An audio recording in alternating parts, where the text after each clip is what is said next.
guys, today magluluto tayo ng talong. So, rellenong talong.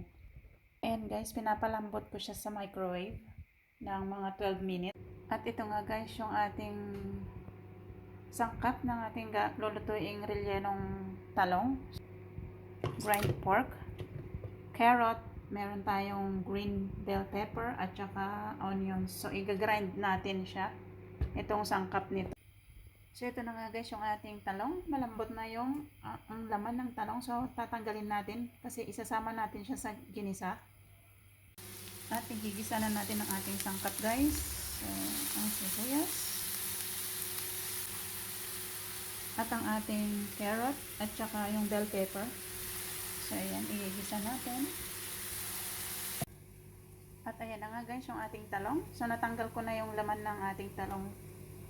Yan, at isasama na natin siya sa ating ginisa, ginisang sangkap. So, ayan guys, lagyan na natin ang talong, laman ng talong.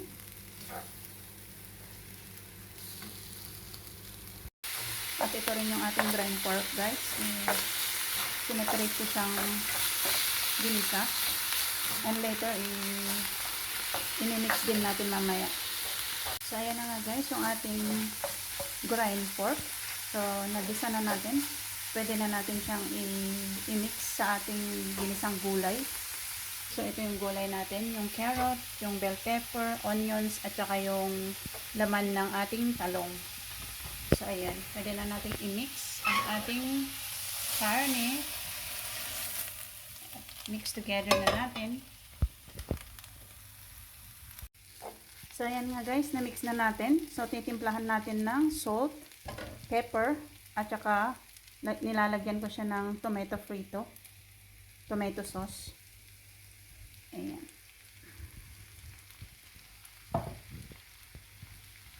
So, ayan guys, yung ating rellenong talong.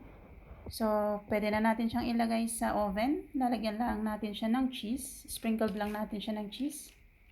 Ayan. Ayan guys, at pwede na nating ilagay sa oven. 180 degrees, mga 25 minutes. So, ito na nga guys yung ating rellenong talong. So, ayan, ready to serve na. Thank you for watching. Bye!